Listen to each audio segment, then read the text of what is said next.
Welcome, folks. We are just going to give a couple of minutes here for folks to enter from the waiting room. We'll start in just a moment.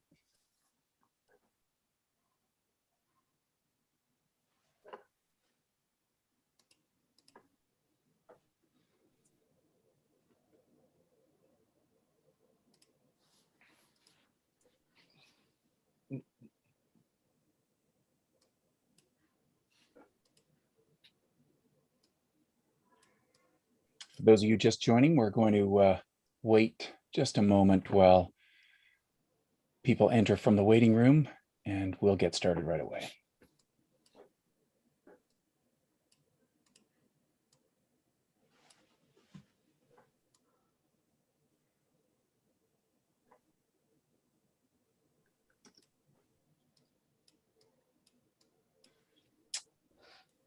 So, ladies and gentlemen, a very warm welcome. My name is Brian Finley. I'm the president and CEO at the Stimson Center. This is really a special moment for us as we launch a new series hosted by our Loomis Innovation Council. And it's a particular treat today that we welcome Clint Watts. Yes, that Clint Watts. He is a superstar for this inaugural session examining the intersection of technology and national security. I really thank you all for joining us from wherever you may be. For those of you that are familiar with the Stimson Center, you'll know us as being that group that is committed to doing more really than just producing reports that sit on a shelf. While we think big thoughts, what we're really about is putting ideas into practice to test and implement the solutions that we come up with. And we have a uniquely successful 30-year history as an organization across a range of global challenges, from weapons proliferation to conflict prevention to water, food, climate insecurity issues. And for us, the Alfred Lee Loomis Innovation Council is a natural evolution of that work. For the past 2 years, we have brought together a diverse group from a very broad spectrum of the technology sector to problem solve and to help us to meet the global challenges at scale using technology. And this council, I think, thinks differently than traditional roundtable groups. We have a physicist, we have a couple of aerospace engineers, we have several successful startup CEOs and members with years of government experience that can help us do what we are trying to accomplish with Loomis, which is to bridge that growing divide between technology and policy. So this series that we're launching today will really amplify the council and Stimson's work in this space. And I hope it will also raise awareness around the power of this unique collaboration between technology and policy. We're looking to use this series to identify and build new partnerships. So I really encourage you to reach back out to us with your thoughts, ideas, and feedback as we launch. So as we begin today, I'd like to introduce our moderator, France Hong. In addition to being the co-chair of the Loomis Council, France is my boss. He is a member of Stimson's board of directors, and thus ensuring, France, that this is going to be a glowing introduction of you. France is, he's a West Point grad, a successful entrepreneur. He's served in many different capacities, including as associate White House counsel. Before turning the floor to France, though, I'd like to just take a moment to thank the Saga Foundation, the Draper Richards Foundation, Andy Larson, Steve Dauphin, and France himself for their financial support of the council. Thanks to them, and thanks again to all of you for joining us. France, I give you the floor, sir. Thank you, Brian. Appreciate the kind introduction. Thanks for all your leadership at the Stimson Center, which has been strong and stalwart over the years. And I'm delighted to moderate today's panel with my good friend and classmate, Clint Watts. Before I embarrass him with an introduction, just a couple of administrative notes. First, this event is being recorded and live streamed. For those who want to revisit the recording, the event will be visible on the Stimson event page afterwards. And we will reserve about a third of the time at the bottom of the hour for Q&A. And so the Q&A function is live. You can look down at the bottom of your Zoom screen, see the words Q&A there. Feel free to add questions as you go, or to jot down notes and to add to our Q&A session at the end. So let me introduce our speaker today, our inaugural speaker for this Loomis Speaker Series. So Clint and I are actually West Point classmates. And for those of you who are fans of beer commercials, you may have seen the Dos Equis Most Interesting Man Alive commercials. I'm a huge fan. Well, if I had to pick the most interesting member of my class, I would pick Clint Watts. He's currently serving as a distinguished research fellow at the Foreign Policy Research Institute. He's a frequent contributor to news, particularly on NBC News and MSNBC. He's a published author. We'll talk a little bit about that, but his first book had a wonderful title, Messing with the Enemy, Surviving on a Social Media World of Hackers, Terrorists, Russian, and Fake News. He's written extensively on the subjects we're going to talk about today: terrorism, counterterrorism, social media influence, and particularly Russian disinformation. And he's testified before the Senate. We're going to touch on that as well. And in terms of real world experience, right? He's been an infantry officer with the Army. He's been FBI special agent. He worked and was a leader at the West Point Combating Terrorism Center, and he was a consultant to the FBI itself. So without further ado, let's go ahead and jump in to our talk today. So Clint, obviously you've got a really interesting and very impressive background, and you clearly have a passion for public service. What initially sparked that passion? I don't think there was any time where I didn't think I would be working in national security or the government. At a very young age, I'll tell you another secret, France, before I met you 30 years ago, I wanted to go to the Air Force Academy and be a pilot because I had seen Chuck Yeager in The Right Stuff, and I thought he was like super cool. Yeah. And then I found out I was blind and I would never qualify to be a pilot. And then the next thing I stumbled onto was a book about Army Rangers. And I got really into that. And I had a cousin who had died in Vietnam that I learned about, had gone to West Point, and that got me into that track. And every period of my life after that, I wanted to learn about one more aspect of the government. It was everything about World War II. It was everything about the Department of Defense. And then it was the CIA, and then it was the FBI. And I feel so fortunate that 30 years later, I've gotten to experience parts of all of those, organizations. It's been great. And it's always been fulfilling. I've been lucky enough to, whether it's public sector or private sector, I'm always kind of focused on the mission of America. And that's been I've been so fortunate, when I look back over the years. Well, the nation's fortunate folks like you decide to serve and continue serving both in and out of uniform. I did not know that about your eyesight. I often joke that I went to West Point because I can't see and I can't swim. So the other two service academies were not an option to me either. So our audience today includes several young professionals at the start of their careers. Clint, what advice do you have for them as they pursue their passions? I think I manage a team of 20 people. All of them are a couple decades younger than me, except for my kind of co-conspirator when we started these election defense projects. Yeah. And I think the one thing I would recommend is reverse engineering what they've been told about focusing very deliberately in one specific discipline. I think I was so lucky when we were at West Point that they forced you to be multidisciplinary. You couldn't over-focus on one thing.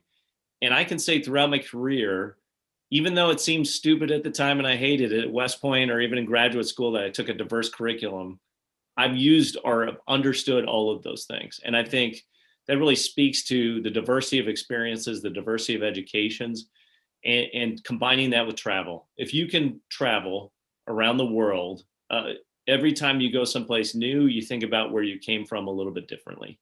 And there's no substitute with social media and Zoom meetings, just not the same. You have to get out there and you have to be there. And it's more than stopping at an airport and taking an Instagram photo. You got to get out there. You got to experience the environment. You got to know what it's like to really feel what the people of that environment feel. I think if you can combine those things, diverse education, diverse experiences, any challenge you meet, you'll just be a lot stronger, when you walk into it. Yeah, Clint, do you have a personal example from your own travels where that travel had that effect on you? Yeah, so I've got two. The first one was when I was a cadet, I was the next to last bad Spanish speaker that could go on an experience tour. And I got dropped in El Salvador in March of 1993, which I was with one of our classmates. My Spanish was just good enough to get around, but not good enough to know what was going on. And it was 6 months, I think, or so after a civil war had concluded there. And it totally changed my perspective. It was the first time I ever left the country. And learning and watching cadets in another military academy and how they suffered completely changed my impression. They pulled real guard around the academy because they had been in firefights. We did not do that when we were cadets at West Point. And so that changed it tremendously. I think the other part was during the War on Terror, I worked at the Combating Terrorism Center. I went to go do a research project in Kenya, and we were tracing the route of Al-Qaeda operatives up towards the Somali border. And I remember landing in this rural part of Kenya, and the first person off the plane saw me as a white person, and they go, "Oh, you're here as George Bush's war on Islam." And, you know, it gave me such a different perspective of like understanding what they see in us versus what I see, which I was coming to find what 1, 2, 3 people were doing, you know, in this rural part of Kenya. They just saw me as, you know, an oppressor from another, and everything worked out fine. You know, we got to know each other, but that was my guide, you know, escorting me around. And so those kinds of experiences, I think, are just invaluable and really give you a lot of self-reflection when you come back home. Yeah, no, very interesting, very interesting. We've mentioned West Point a couple of times now, Clint. What did you learn from West Point that you carry with you in your work today? Yeah, it's interesting. So we should note here that it's ridiculous that France is asking me questions. I should be asking him questions. I'm going to embarrass you now, France, reverse. So France was an absolute superstar as a cadet. And I was always seeking out the middle of the bell curve, right? Just to keep my head down and survive. So, you know, France, I would love to ask you this same question, you know, back, which is what did you learn? I think for me, what I learned is that your community stays with you forever, you know, in that situation. I feel so fortunate that we all went to school and worked the same exact job for 5 years. You know, we kind of were part of a union. We all were in the Army at least 5 years. Mm-hmm.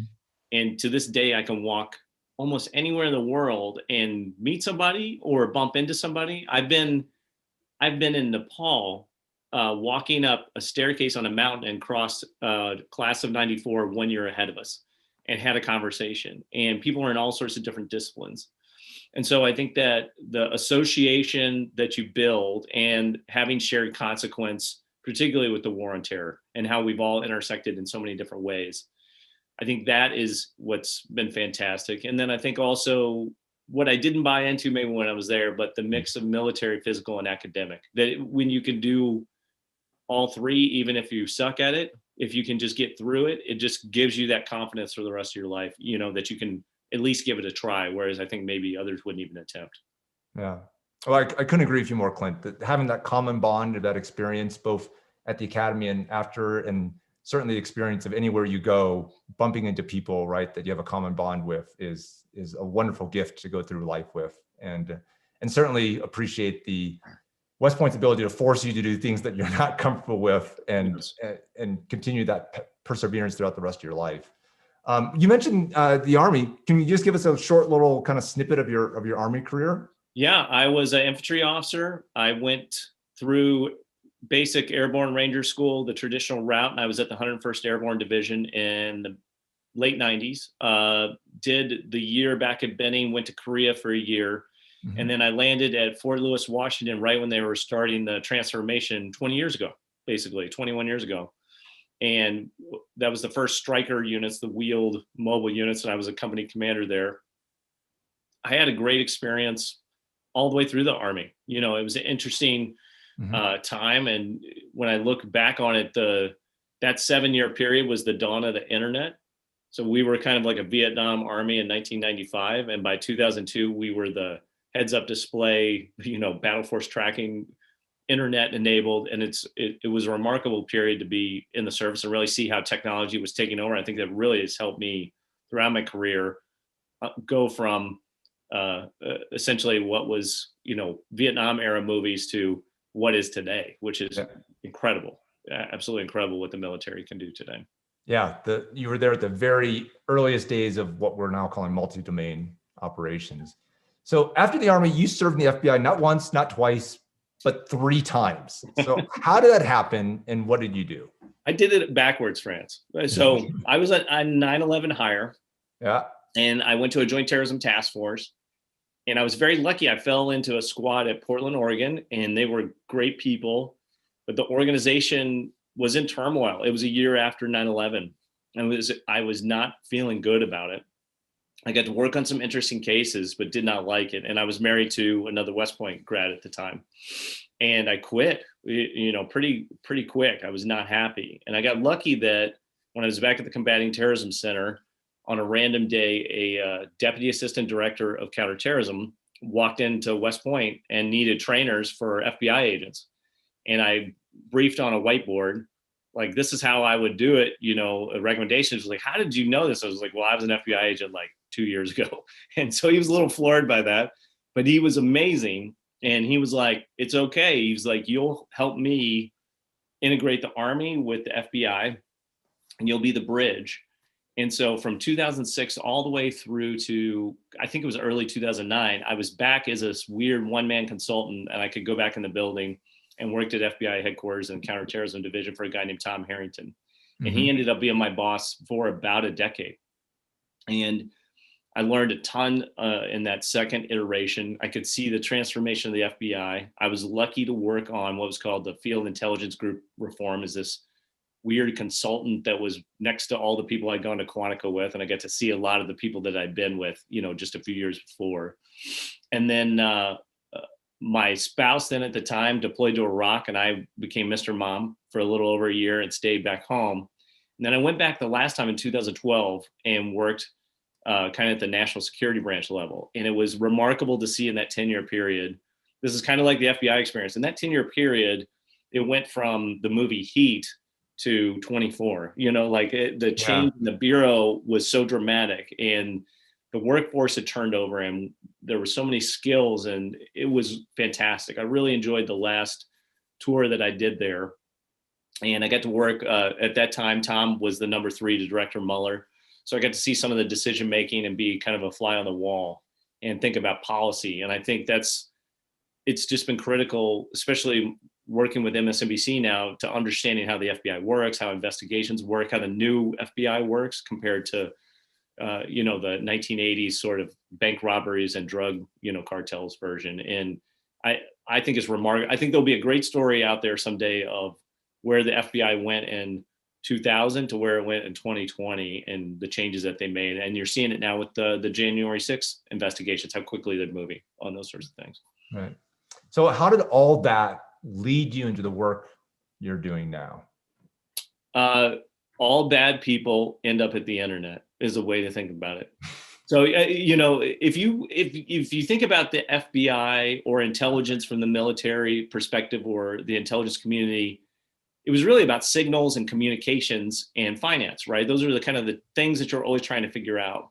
That all moved to the internet in the late 90s. And so if you look at Al-Qaeda's trajectory, if you didn't know about Al-Qaeda's operations on the internet, you really just couldn't get your head around it by about 2004 or 5. And then they all moved to social media. Everyone did. That was your only way to operate, recruit, radicalize, and train. And so I started at the Combating Terrorism Center. I had worked at the FBI Counterterrorism Division doing training and program stuff for intelligence. And then when I wasn't doing that, my off times when I was Mr. Mom and kind of operating from a desk much like this, we were tracking Al-Qaeda and ISIS on social media. Now, I usually did it for Special Operations Command. And so I would build kind of ad hoc teams, doing open source research, and we would map things out. And that's what led me to Al-Shabaab and talking to terrorists on Twitter, which was the early 2010s, and kind of mapping networks out just from open source info, to Al-Qaeda ISIS split around 2013, 14, 15. And then in the middle of that Syria discussion is where we stumbled onto the Russians as they made their turn towards the US election in 2016. So it just shows that everything kind of happens in that open space in the internet and social media. And when you stay on it, you will run into kind of everybody. It becomes the Star Wars bar over time. Yeah. Criminals work with terrorists. Yeah, terrorists work with nation states, rogue actors. Everyone shows up if you're in the right spot. And it's been just absolutely remarkable how much it's become central to everything, it seems like, to a degree. Yeah, so let's pull on that thread. So how did you specifically come to start studying Russian propaganda and cyber meddling, right? Because that's you were talking about Middle Eastern actors and Yeah. and counterterrorist concerns, right? I mean, how did you go from there to Russians? So Russia is brilliant in information warfare, but they also knew a change was occurring. And so they lost the Soviet Union to a degree because they could not control information anymore. So once the information space opened up, they had to come up with a new approach. And it wasn't too long, probably 5 or 6 years, they realized that the new way to control the information environment is not to, the only thing that worse than no information is too much information. That if you can control, manipulate systems, if you can distort the environment to such an extent you can't understand what's true or false or what to believe in or trust, you can maneuver very, very nimbly. And so they saw hacking first to dump information to smear campaigns as a great tool. And they were doing that against former dissidents and spies, things like a Navalny nowadays. They were doing that in the 2000s. And then they saw the Arab Spring, I think, and they were like, can you believe all these people showed up not knowing each other and toppled the government? What if, what if we could enmesh in these, crowds? And so they took all of these things and essentially created disinformation fusion centers. And Syria was the conflict they were interested in. They wanted Assad to stay in power in Syria. They started creating accounts that looked like and talked like Americans, trying to convince Americans that the terrorists would essentially win and Al Qaeda was going to take over. And in that storm, that's when we stumbled onto them. And it was probably within that first year when we stumbled onto them, we realized everything traced back to Moscow. They tended to tweet on Moscow time, not on America time, which is unusual. They were highly coordinated. Right. And then they switched one day and they wanted to talk about American politics. And it just, the weakness of the system is once you win an audience, you don't want to kill your followers and create a new account. You want to keep them and move them somewhere else. When they did that, that was their big tell. And to this day, that's kind of a weakness of that system. And that's how we got onto it. And we've been there ever since. And we've been there ever since. And now everyone else is doing it too, is what I think I would add to that. Got it. So sometime in this time frame, I think it was around 2015, you were yourself the target of a cyber attack. Is that right? Yes. Yeah. Oh. I don't know if it was a mistake or a blessing. I'm not sure, but it got to a point where it was like, no one's interested in what the Russians are doing in social media. Yeah. It wasn't entirely hidden. You could see it. And I knew it was more sophisticated than what the terrorist groups are doing. And I wrote a short post, and in it, I laid one paragraph and it said, I don't know why no one is talking about the fake Russian Facebook and Twitter accounts that look like and talk like Americans, because they're trying to convince people. And I got a call. I was actually at one of our classmates' promotions. I got a call. I said, hey, the FBI is at the think tank and we've been hacked, and they've gone in and messed with your profile and messed with your bio and messed with, the article. And I was like, who is it? It was like, they wouldn't say, but it's based on what you write. I was like, well, what article is it? It was this article. And so after that, then I would get spear phishing, attempts pretty regularly. I had to shut down, a Gmail account at one point, even on apps on my phone, sort of engagement on it. And that continued pretty regularly all the way up until I testified to the Senate. And then since then, if they are doing it, they've either been very successful and I don't know it, or they've laid off. And, I think the game is up now. There's nothing to worry about. Everyone kind of knows about what they're doing at this point. So you're either relieved or terrified. It's kind of one or the other at this point regarding what they're doing. Or they're with us right now, France. Yeah, right. Yes. Hello, Russia. So in 2016, you ended up writing a piece for the Daily Beast and then for War on the Rocks about Russian trolls undermining American democracy. And for those pieces, you researched over 7,000 Twitter accounts. What did you find? Yeah, I worked with two guys, Jan Berger, who I worked with a long time. He's like the best scholar on extremism, and Andrew Weisberg, who I still work with today. And we had a process which was I would say it's like panning for gold in social media. Mm-hmm. When we hit a known, we sift a little more, we find some more knowns, and we kind of build up a key network. And so, what was interesting is it matched exactly the active measures approach taught during the Soviet era that never took off. that was the idea that you can win through the force of American politics than the politics of force vis-a-vis America, NATO, EU, alliances. And that, yes, they had certain candidates they wanted to elevate inside the United States, but they would try and engage all points in the audience space to turn them against each other, because if Americans are all fighting each other, they can't really fight Russia.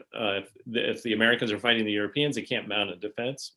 And that strategy of, we call it devolution, break all alliances, would create weaknesses where Russia could go one-to-one with a politician or a group or with a country and then start to peel off. And it was a very smart approach.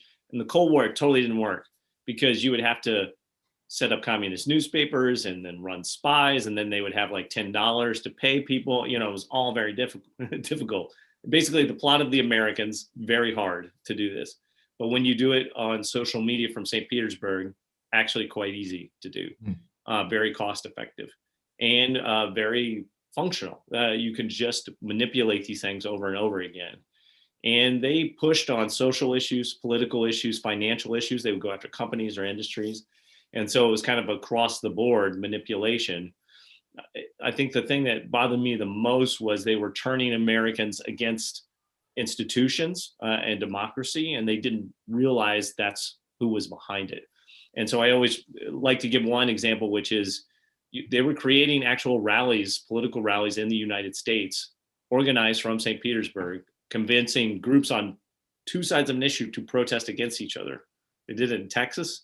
They actually convinced a woman in Florida to dress up as Hillary Clinton, climb in a cage in front of a cheesecake factory in Florida. And so that's when I think for us, we were like, wow, this is amazing that they are pulling this off, repetitively. What if they could do things like storm a building or convince people to engage in violence, on a targeted way? Remote control, not that dissimilar from Anwar al-Awlaki and Al-Qaeda, 10 years before. So you've spoken elsewhere about their ability to do this through social media was rooted in the fact that social media creates preference bubbles. What's a preference bubble, and what's the relationship to what you just discussed? Yeah, so there's a guy named Eli Pariser who rightly figured out, probably in the late 2000s, that when you log into your search engine and I log into mine, it starts tailoring your search to what you commonly search for. And so you start getting different algorithms feeding you different preferences based on what they think you'll want. But that, when social media hit, turned on steroids, because people started like, share, block, like, share, block. And you combine the algorithm and people's preferences, and then you fall into what is a preference bubble. And so what becomes particularly dangerous with that is it shapes how you believe and what you believe in. I like to remind people you tend to believe four things: that which you see first, that which you see the most, that which comes from a trusted source, and that which isn't accompanied by a rebuttal. So there's no counter argument. That's essentially your social media feed. You have tailored it for you, and people don't realize, I always hold up my phone. I'm like, when you look in this phone, you're the only one that sees what's in this world. No one else has that same view, again, because it's totally oriented around your preferences. So you have confirmation bias. You like what you like, and the system is designed to give you more of what you like. You don't go there to get things you don't want. And it comes from people that look like you and talk like you, which creates more divisions and polarizations. People that essentially creates social media nations that are hard to get out of. I think the last part is clickbait populism, which is people start saying things because they want to be popular and they want likes and retweets, and it starts to shape how they behave online, so that they're not really a representation of themselves anymore. They're what they think they need to be to please the crowd. And that gives a lot of power to people that actually don't know anything at all other than to get likes, retweets, and shares. So it's a dangerous kind of phenomenon. We see it today with the death of expertise around many issues. And so that's why it's great that Stimson Center is doing, these discussions. It's really going to be a challenge for us this year as we try to move back to expertise and driving policy discussions. Yeah. So how is Russian services exploiting this feature / bug of social media for their end goals? Then, love to have you tie that more together. So they know that how these bubbles work, and they know how to drive these polls against each other, and they understand how to do engagement. So people don't realize they actually have what's known as, it's kind of referred to as a dark triad, like traits that can manifest themselves, which if you engage in them psychologically on social media, entices them to be even more aggressive. So I always talk about your trolls on social media, but the examples are your angry uncle or your very passionate policy person. But when you meet them in person, you're like, oh, they're not that angry or they're not that passionate. They're not a manifestation, but in social media, you can gauge those things. Chief among them is narcissism. It's very easy to spot. Selfies. If I wanted to spot that and engage you, the easiest way to do it is look at how many selfies you take percentage wise of all your pictures. Mm-hmm. If I wanted to evaluate other aspects like how much you troll people per post, very easy to see if you have sort of a derisive, sort of characteristic. And so they understand this sort of psychological manipulation, how to move you to a position where you're talking that and how to engage you one-to-one. And most important is they never quit. They sustain it and they invest in it in ways that we don't in America, because we think our message is superior and it will just speak for itself. They are committed every day. They've got a plan and they go out and push it. So you obviously raised this issue with the social media platforms themselves. What has been done since 2016 to make these platforms a less attractive vector to this type of influence? So on the good news side, and I worked with some of the social media platforms, just so you know, I don't want to be deceptive of it. But I do get to see what they've done and what hasn't worked and what does work. Mm-hmm. They've done a lot of fact checking that has minimal impact. People actually don't read the news. They read headlines or click on memes and those sorts of things, and that shapes their belief. So fact checking, it is good to do. It doesn't have massive impact. The other things they've done is go after the actual people that are putting out false information. And that has been much more impactful. Probably 1% of the bad actors make 90% of the bad content. It's a scaling issue. So if you really focus, you can have a major impact. And if you saw the election lead up, Facebook did tons of shutdowns, Twitter did tons of shutdowns, YouTube, you'd see these shutdowns across all the big platforms. Mm-hmm. Where they run into trouble is how to police what is called dangerous speech, hate speech, or free speech. There is no set ruling in the US about what should be policed. And this is, you'll hear about the Section 230 debate, that mm-hmm. they're not responsible for content. This is going to continue to be a big issue. The other question is, who is a publisher on these platforms? Very difficult for them to determine. Right now, we're on YouTube Live. Are we publishers? It's very difficult to say. Real-time uploads, also a huge problem. And really what they respond to is regulation, incentives, and public policy shifts. And whatever the majority is, they sort of move their business model to it. And the only way we'll fix that is to get to an understanding of what is yelling fire in a movie theater, what's that equivalent in social media. And I hope we do get there. Yeah. I'm not totally confident in Congress at this point, but if we nudge there a little bit, what I would say about the companies that they will do is they respond when regulation falls into place. Right. So you tell them what to police, they'll police it because they know there's fines on the other side. It's a business model. They're not irrational. Right. So you have a magic wand, Clint. You can pass any piece of legislation or issue any regulation, one, to help address this problem. What would be at the top of your list? The first one is super easy. It's the Honest Ads Act, which was put forth, I think, in 2017, which just says the same standards for print, radio, and television are the standard for political advertising on social media. That's immediate. It just seems obvious. I actually talked to a congressman at 30 Rock once, and he turned to me and goes, I thought that was the rule anyways. Like, he didn't know that was the case, right? So like, why don't we just do that? It just seems like common sense. I think the other thing is getting our heads around that in the information space and cyberspace, there is no such thing as foreign and domestic. We create a lot of silos between public and private, foreign and domestic. Our cybersecurity is our private sector. They run probably 90 to 95% of everything that we need. That integration of public-private sector, which comes down to really, will we let DHS and Cyber Command just synchronize or combine, certain aspects of it? That is going to be essential, I think, in the future. And then what are we going to allow? I think the third one, post January 6th, is what will we allow government to look at on social media? What's the trade-off between, freedom and privacy and security? There's never been a really good discussion about that. Great. So what we mentioned before, you appeared before the Senate Intelligence Committee. You testified on the Russian cyber warfare tactics we were just discussing.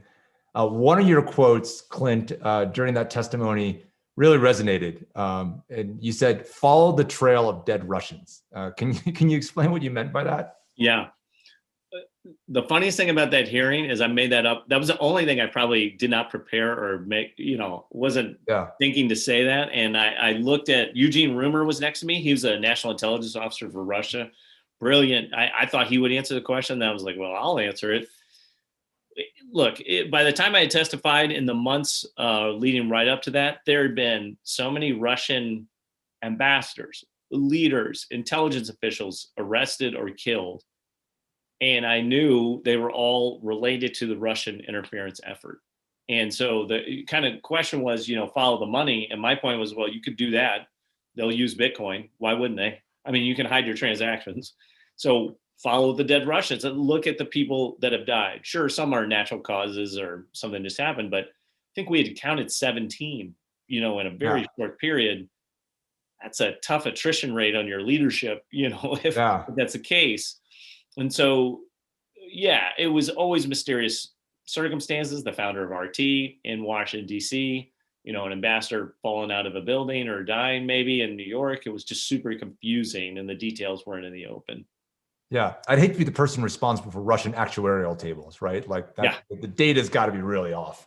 Whatever age they hit, which is called leadership age, I would tail it down. Right. Yeah, those policies are definitely going to go up. We're going to open up to Q&A here in about 5 minutes. So would appreciate it. I see a couple of questions already. Please add more and we'll get to those here in just a second. So the Stimson Center has decades of experience in engaging with new voices like yours, generating innovative ideas for analysis, and I think most importantly, building solutions to promote international security, prosperity, and justice. How important is it in addressing how important is addressing state disinformation and the things we've talked about and regarding, advancing international security, prosperity, and justice? How do they tie in? Yeah. So several aspects I think we got to consider. Yeah.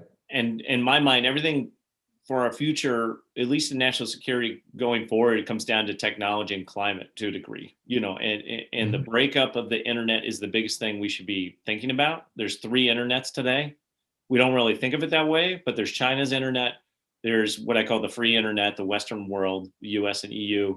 And then there's the distorted internet, which is Russia, Saudi Arabia, some authoritarians that can't control the entire internet, but can kind of impede it or block it or frustrate it. Mm-hmm. That will change everyone's perceptions about what's occurring in the world, which affects policy dramatically.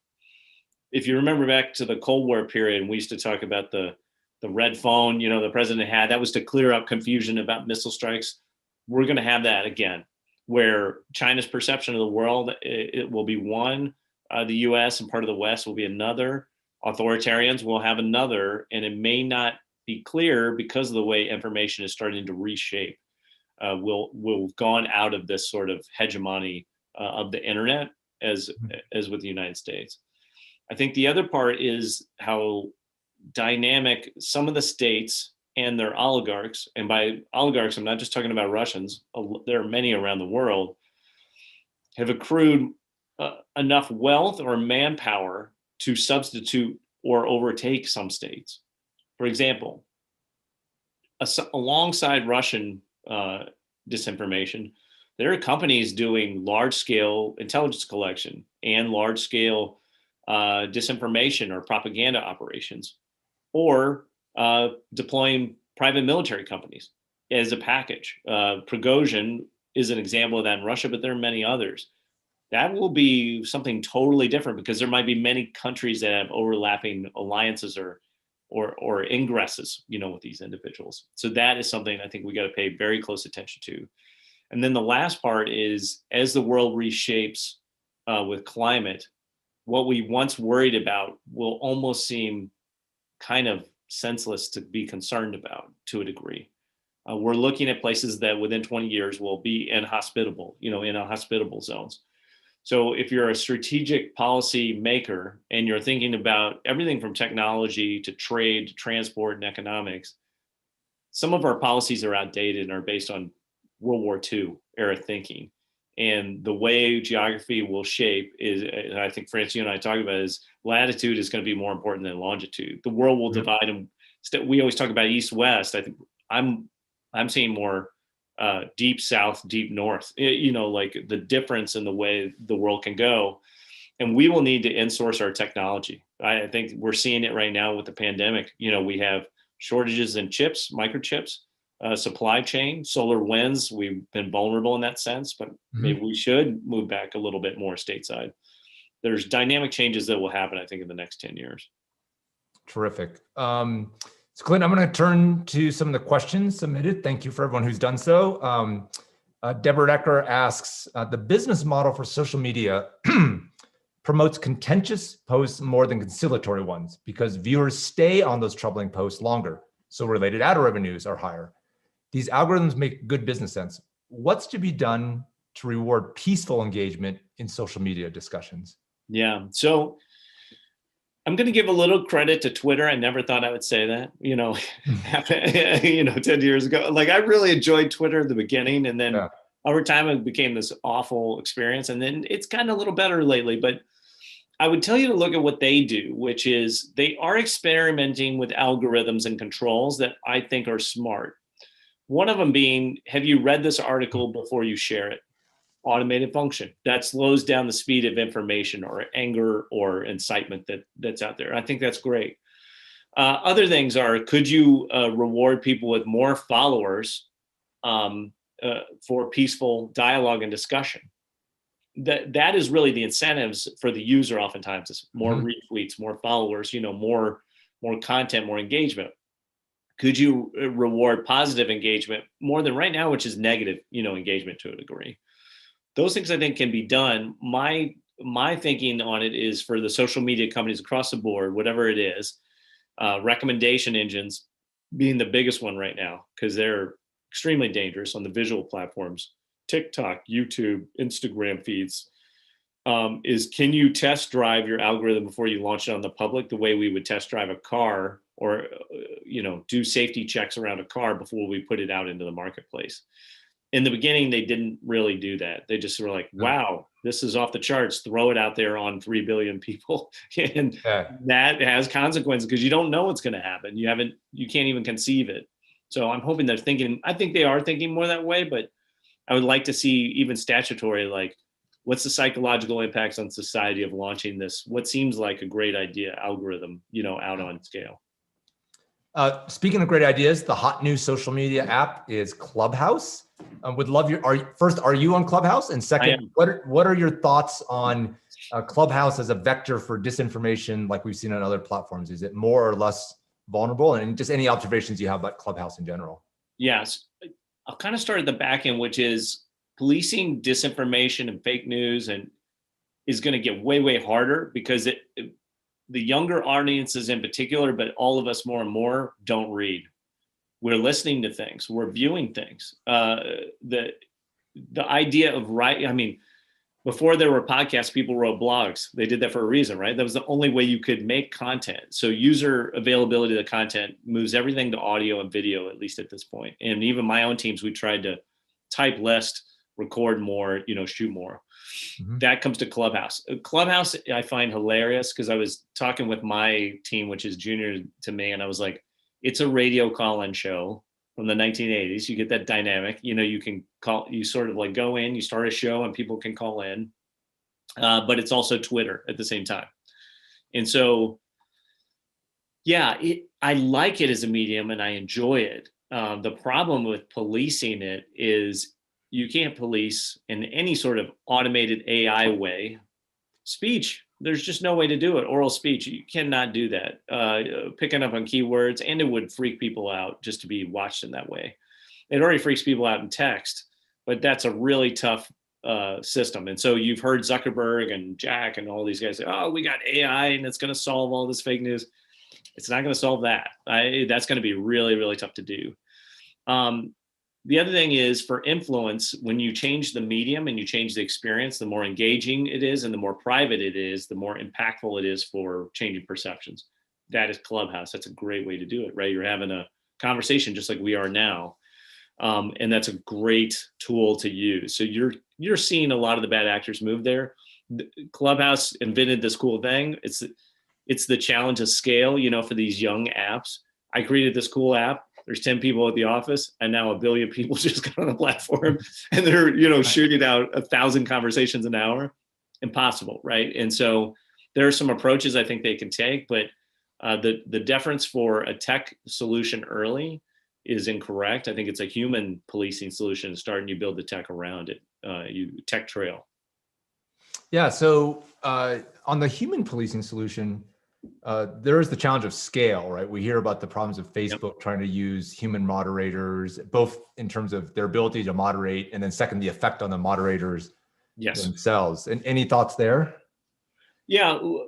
What I have learned, I think that second trip to the FBI and the third one, we were working on what is called intelligence-led policing. There's always going to be more offenders than defenders, right? And so you got to figure out what your focus is and how do you triage.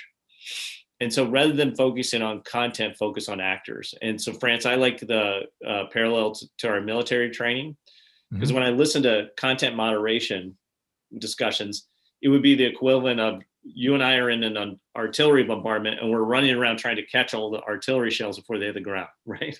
It's like a defense. And that sounds crazy in military. What is it? What do they always say? March to the sound of the guns, right? You go to the guns. That was always the objective. Eliminate the gun and the barrage will stop. Right.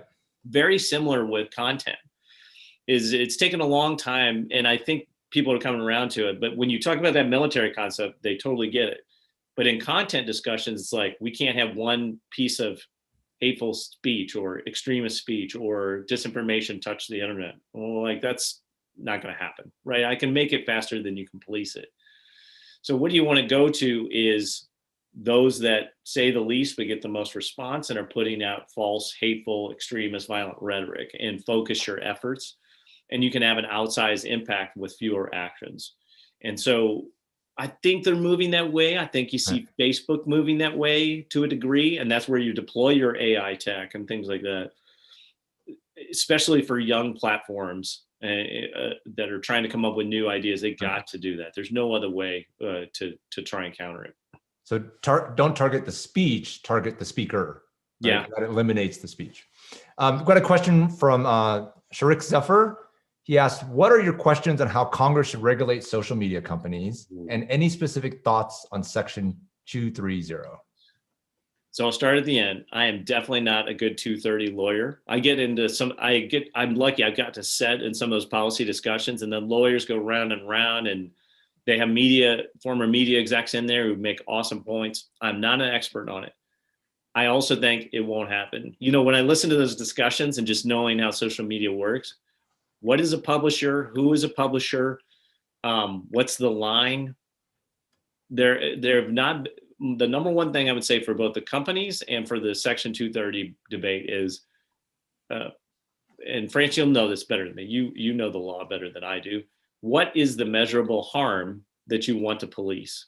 You have to define what that is. And so what is fire in a movie theater on social media? I think you can pick out some very specific ones. COVID-19 vaccine disinformation right now is the biggest threat to the country, in my opinion, and I see it every day. That's a measurable harm. We can see it in terms of uptake for a vaccine. We can see it in terms of people's health and public safety. That's where I would start, and I would not start with the political speech, which is where this gets derailed when I watch the Congress spill out into the public space. All right. So we've mentioned January 6th a couple of times. There's a question from Lorelei Kelly. So The report on January 6th insurrection has provided many recommendations to harden the perimeter of Congress and make it more physically secure. In contrast, there's been a lot of disagreement about Congress's own investigation on the Capitol siege. Much of it revolves around a false equivalency argument on left versus right domestic extremism. Laura writes that she worries that our own social incoherence will not get addressed, or that this internal investigation will take far too long to be actionable in a meaningful timeline. Who could do this report if Congress does not? I kind of like the inspector generals of the agencies, and the DC Capitol Police had theirs. Theirs is already out, I believe, alongside the general honorary report. It's very clear that their intelligence was not linked to their actions, and so that's an immediate fix, that needs to be drilled on. I would say the same for the DoD IG, because I disagree with some of the discussions I see in the public about the Pentagon should have been there and launched a defense with federal troops. That's not what I learned, in the DoD. So I think that's one way to do it. And I would even say with the FBI, the Inspector General from the Department of Justice, it would be worth doing a review, because when I heard them testify, the stories didn't add up. They were, the different agencies were saying different things. Mm-hmm. I do think you can get a pretty fair and balanced perspective at a much quicker pace with some actual policy recommendations, in the end. I don't think the congressional one is. Just that the hearing with Director Wray was one of the oddest things I ever heard. I thought he might have given one of the best sets of testimony of a FBI director I've ever listened to. Like, he was on the mark. He talked about a wide range of issues. He was getting crazy questions, in my opinion, from, was the FBI looking at metadata of cell phones inside the Capitol during an insurrection? And I was like, well, if they got a warrant, of course they were. I would absolutely think they would. Right. It turns out, yes, they got a warrant for it, and they looked. I'm trying to figure out who broke into the building. Yeah. Yes, that seemed logical. Like, why that would even be a challenge to him. I could see the confusion on his face, and he was trying to be polite, but it just was almost insulting how dumb a question that was. Yeah. I believe, Senator Hawley's a lawyer, so it was silly politics. It didn't make any sense. Yeah. Is there a role for organizations like Stimson and the Loomis Council to address these kind of issues? What's the role that think tanks and similar organizations can play? I think one of the biggest ones that I think about is public-private integration with technology and national security, and how to accelerate that, make it more trusting and more streamlined. I think I saw there are several issues that are balancing in essentially trade and tech, and how that plays out with social media companies or components. Clubhouse has a component that is based in China. TikTok is one of the questions I see here in the Q&A. Same thing. They're working basically to make a free world TikTok and a China version of TikTok. They're walling things off. But it's not consistent. And I think that's where there needs to be some sensible integration. I don't feel the policymakers on Capitol Hill or even in government know enough about a lot of these topics to wade through it in a sensible way that doesn't crush business and actually weaken national security ultimately. So I really think that's a critical point of focus going forward. So Eric Storelv has a question here. He says he's read on China that China's taken a lead on blockchain. So we just mentioned China. That's why I'm going to this question. Do you believe blockchain technology could be used for military and intelligence purposes, and how? And let me just kind of expand that question too. I think there's a common theme here, right?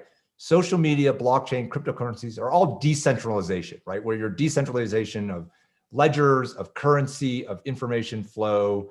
So how can that, I'd like to kind of broaden the question, not just blockchain, but all these decentralized technologies, how can they be used for military intelligence purposes?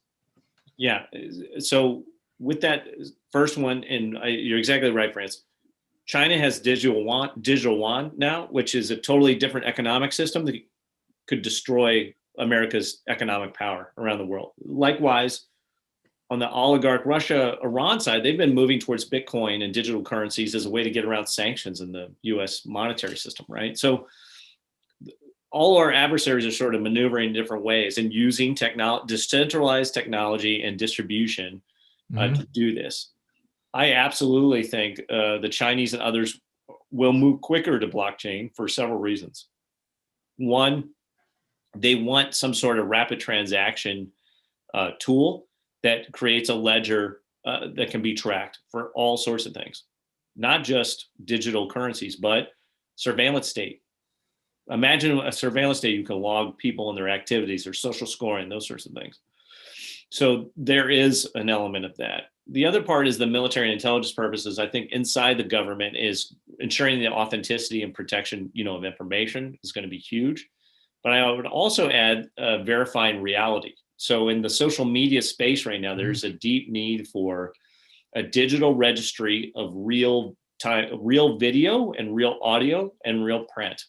So imagine you can timestamp, this occurred, it's a White House press briefing. This is the actual video with no modifications, and we timestamp it. That gives you a basis of reality.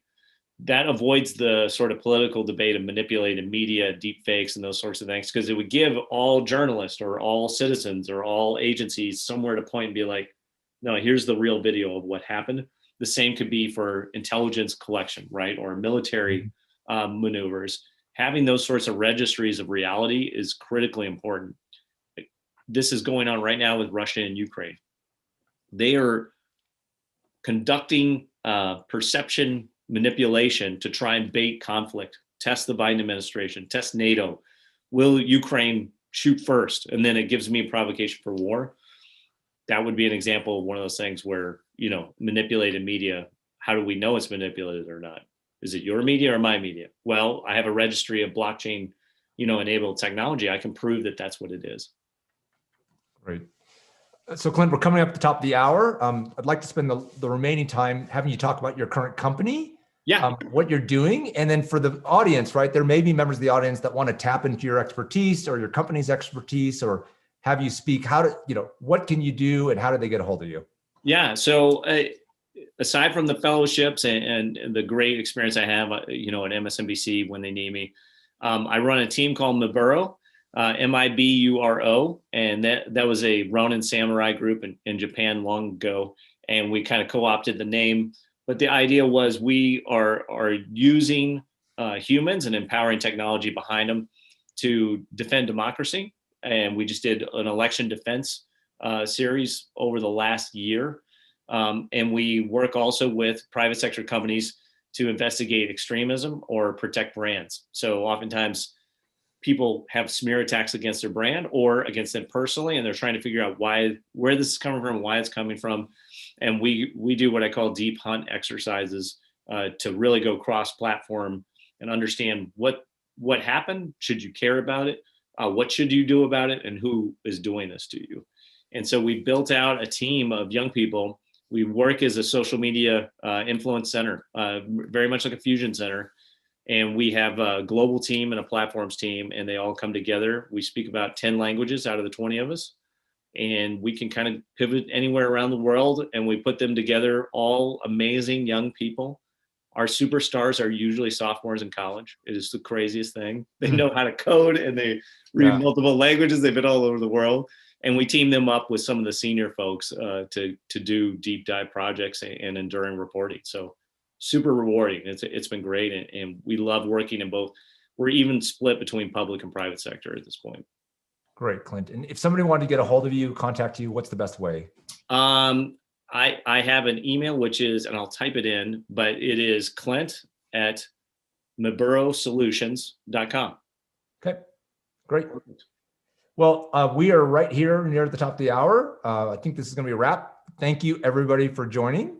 This has been a great conversation with my classmate and friend, Clint Watts, about a wide variety of interesting subjects, and a great talk to our Loomis speaker series. Many thanks to everyone who attended, everyone who made this possible, particularly the staff of Stimson, and most importantly, to Stimson itself for being on the front lines of these types of discussions and engagements. For those who want to go back and listen to some of Clint Watts's statements, maybe for the second time, you can go back to the Stimson Center website, go to the events page, and this video will be posted shortly. So thank you, Clint, for your time. And, thanks, Rand. Thank you.